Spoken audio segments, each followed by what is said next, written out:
നമസ്കാരം. യൂണിവേഴ്സ് ലൈറ്റിലേക്ക് ഹൃദയം നിറഞ്ഞ സ്വാഗതം. പ്രകാശം നിറഞ്ഞ ചിന്തകളും പോസിറ്റീവ് മനോഭാവവും ശാന്തമായ മനസ്സും ലക്ഷ്യബോധമുള്ള ജീവിതവും വളർത്താൻ നിങ്ങളോടൊപ്പം സഞ്ചരിക്കുന്ന ഒരു ഇടമാണ് യൂണിവേഴ്സ് എന്ന യൂട്യൂബ് ചാനൽ. ഇവിടെ നിങ്ങൾക്ക് സ്വിച്ച് വേർഡുകൾ, അഫർമേഷനുകൾ, ധ്യാന പരിശീലനങ്ങൾ, പോസിറ്റീവ് സന്ദേശങ്ങൾ, പ്രചോദനാത്മക ചിന്തകൾ, ആത്മീയ പ്രചോദനങ്ങൾ എന്നിവ കേൾക്കാം. ഓരോ വാക്കും ശ്രദ്ധയോടെ കേൾക്കൂ. നിങ്ങളെ പ്രചോദിപ്പിക്കുന്നതും നിങ്ങളുടെ ജീവിതത്തിന് ഗുണകരമെന്ന് തോന്നുന്നതും സ്വീകരിക്കൂ. അതിനൊപ്പം നിങ്ങളുടെ ലക്ഷ്യങ്ങളിലേക്കുള്ള യാഥാർത്ഥ്യത്തിലുള്ള പ്രവർത്തനവും തുടരൂ. ഇപ്പോൾ നമുക്ക് ഇന്നത്തെ സെഷൻ ആരംഭിക്കാം. യൂണിവേഴ്സ് ലൈറ്റ് എന്നാൽ ചിന്തയിൽ പ്രകാശം, ജീവിതത്തിൽ പ്രത്യാശ. പെട്ടെന്നുള്ള മാനസിക സമ്മർദ്ദമോ ടെൻഷനോ അനുഭവപ്പെടുന്ന സമയങ്ങളിൽ മനസ്സിനെ ശാന്തമാക്കാനും പോസിറ്റീവ് ചിന്തയിൽ ശ്രദ്ധ കേന്ദ്രീകരിക്കാനുമായി പലരും സ്വിച്ച് വേർഡുകൾ അഫർമേഷൻ പ്രാക്ടീസായി ഉപയോഗിക്കാറുണ്ട്. അതിൽ നിന്ന് പ്രചോദനം ഉൾക്കൊണ്ടാണ് universe light signature stress relief കോമ്പിനേഷനുകൾ രൂപകൽപ്പന ചെയ്തിരിക്കുന്നത്. വ്യക്തികളുടെ അനുഭവം വ്യത്യസ്തമായിരിക്കും. പക്ഷേ നിങ്ങളുടെ ടെൻഷനുകൾക്ക് സ്ക്രീനിൽ കാണുന്ന സ്വിച്ച് വേർഡുകൾ ഇഷ്ടമായത് തിരഞ്ഞെടുത്തു ജപിക്കുക. കൂടുതൽ കോമ്പിനേഷനുകൾ മറ്റൊരു വീഡിയോസിൽ പരിചയപ്പെടുത്തുന്നതാണ്. സ്ക്രീനിൽ നോക്കി സ്വിച്ച് വേർഡുകൾ മനസ്സിലാക്കുക. ഞങ്ങൾ പറയുന്നതുകൂടെ കേൾക്കുക. സ്വിച്ച് വേർഡ്സ് ചരിത്രത്തിൽ നിന്ന് ഇന്നത്തെ ഉപയോഗത്തിലേക്ക് എത്തിയതെങ്ങനെ? ഇന്ന് നമ്മൾ സംസാരിക്കുന്നത് സ്വിച്ച് വേർഡ്സിനെക്കുറിച്ചാണ്. നമ്മൾ ഇന്ന് സ്വിച്ച് വേർഡ്സ് എന്ന് കേൾക്കുമ്പോൾ പണം, ആരോഗ്യം, സമ്പത്ത്, സ്നേഹം, വിജയം, അവസരങ്ങൾ തുടങ്ങി ജീവിതത്തിലെ പല ലക്ഷ്യങ്ങൾക്കായി ഉപയോഗിക്കുന്ന പ്രത്യേക വാക്കുകളെയാണ് ഓർക്കുന്നത്. പക്ഷേ ഈ ആശയം എവിടെ നിന്നാണ് വന്നത്? ആരാണ് ആദ്യമായി സ്വിച്ച് വേർഡ്സ് എന്ന ആശയം അവതരിപ്പിച്ചത്? ആ വാക്കുകൾക്ക് എങ്ങനെയാണ് ഓരോ അർത്ഥങ്ങൾ ലഭിച്ചത്? ഇതിന്റെ ചരിത്രം എന്താണ്? നമുക്ക് അതിലേക്ക് കുറച്ച് പിന്നിലേക്ക് പോകാം.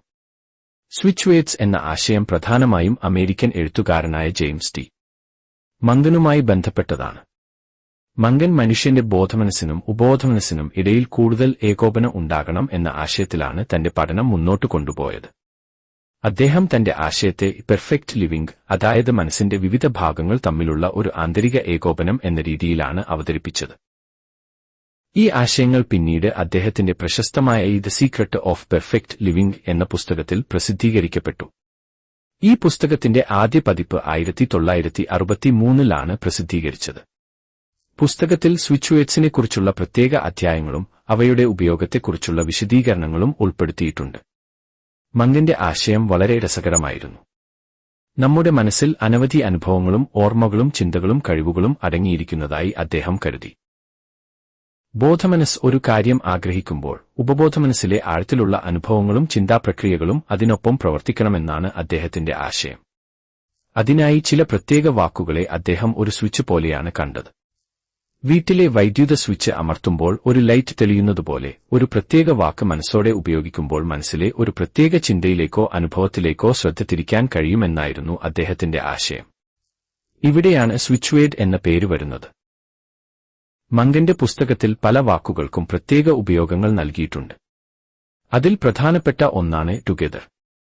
മങ്കന്റെ ആശയത്തിൽ ടുഗെദർ എന്നത് മനസ്സിന്റെ വിവിധ ഭാഗങ്ങളെ ഒന്നിച്ചു കൊണ്ടുവരുന്ന ഒരു പ്രധാന വാക്കായാണ് അവതരിപ്പിക്കുന്നത്.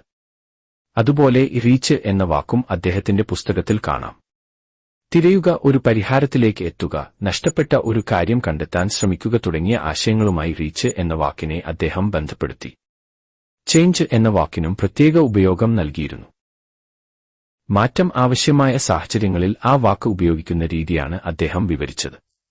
ഫൈൻഡ് എന്ന വാക്കും കണ്ടെത്തൽ, ലക്ഷ്യം കൈവരിക്കൽ തുടങ്ങിയ ആശയങ്ങളുമായി ബന്ധപ്പെടുത്തി അവതരിപ്പിച്ചിരുന്നു. മങ്കന്റെ സ്വന്തം പുസ്തകത്തിൽ തന്നെ സ്വിച്ച് വേർഡുകളുടെ പട്ടികയും അവയുടെ ഉപയോഗത്തെക്കുറിച്ചുള്ള അധ്യായങ്ങളും ഉൾപ്പെട്ടിട്ടുണ്ട്. പിന്നീട് ഈ ആശയം മങ്കനിൽ മാത്രം നിന്നില്ല. അദ്ദേഹത്തിന് ശേഷം വന്ന എഴുത്തുകാരും ആത്മീയ പരിശീലകരും സ്വിച്ച് വേർഡ് ആശയത്തെ കൂടുതൽ വികസിപ്പിച്ചു. പ്രത്യേകിച്ച് ശൂന്യം നിരവ് പോലുള്ള എഴുത്തുകാർ മങ്കന്റെ ആശയങ്ങളെ അടിസ്ഥാനമാക്കി കൂടുതൽ സ്വിച്ച് വേർഡുകളും അവയുടെ ഉപയോഗരീതികളും അവതരിപ്പിച്ചു. അങ്ങനെ കാലക്രമത്തിൽ സ്വിച്ച് വേർഡുകളുടെ എണ്ണം വർദ്ധിച്ചു. ഇന്ന് നമുക്ക് കാണുന്ന എല്ലാ സ്വിച്ച് വേർഡുകളും ജെയിംസ് മങ്കൻ തന്നെ നൽകിയതാണെന്ന് പറയാൻ കഴിയില്ല. ചിലത് മങ്കന്റെ ആദ്യകാല പട്ടികകളിൽ നിന്നുള്ളവയാണ്. ചിലത് പിന്നീട് വന്ന എഴുത്തുകാരും പരിശീലകരും കൂട്ടിച്ചേർത്തവയാണ്. ഇന്ന് പല സ്വിച്ച് വേർഡുകളും കൂട്ടിച്ചേർത്താണ് ആളുകൾ ഉപയോഗിക്കുന്നത്. ഉദാഹരണത്തിന് ടുഗെദർ, റീച്ച് അല്ലെങ്കിൽ ടുഗെദർ, ഡിവൈൻ എന്നിങ്ങനെയുള്ള കൂട്ടിച്ചേർക്കലുകൾ പിന്നീട് പ്രചാരത്തിലായവയാണ്.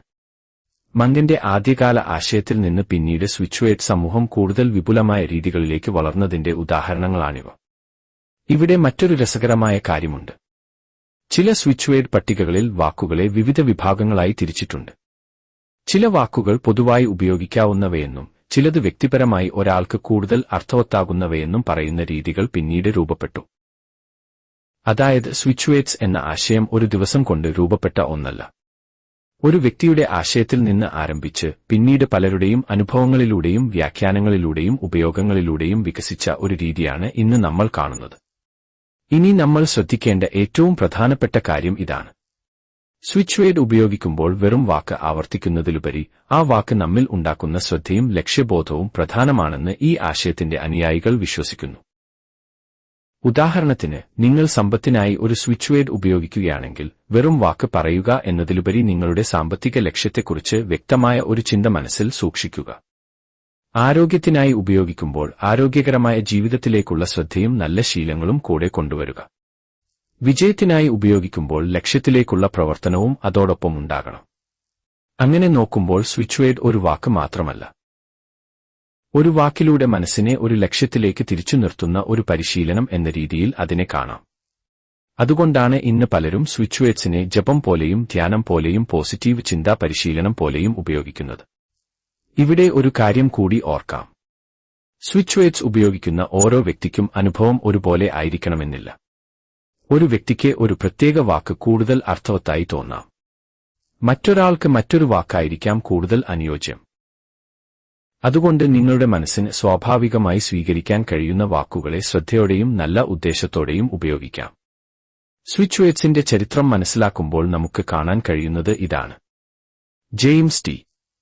മംഗനിൽ നിന്ന് ആരംഭിച്ച ഒരു ആശയം പിന്നീട് പലരുടെയും അനുഭവങ്ങളിലൂടെയും വ്യാഖ്യാനങ്ങളിലൂടെയും വികസിച്ച് ഇന്ന് വിവിധ രൂപങ്ങളിൽ ഉപയോഗിക്കപ്പെടുന്നു.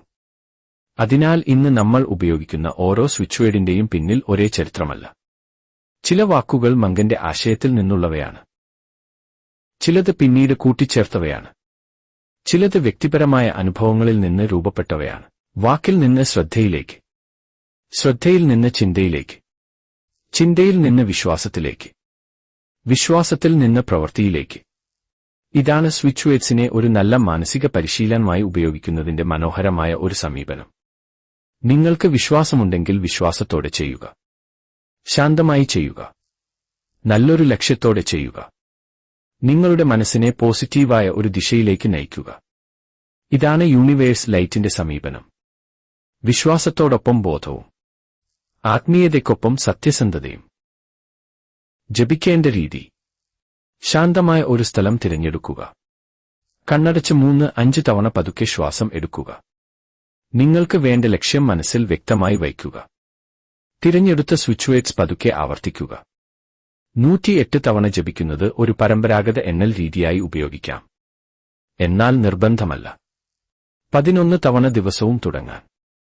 21 തവണ കൂടുതൽ ഏകാഗ്രതയ്ക്കായി. 108 തവണ ഒരു പൂർണ്ണ ജപമായി ചെയ്യാൻ. രാവിലെയോ രാത്രിയിലോ തുടർച്ചയായി 21 ദിവസം ചെയ്യാം. ഈ വീഡിയോ കണ്ടതിന് ഹൃദയം നിറഞ്ഞ നന്ദി.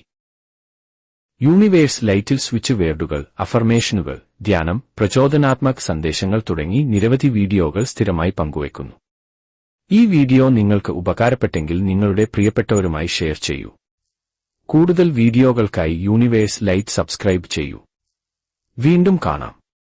നന്ദി.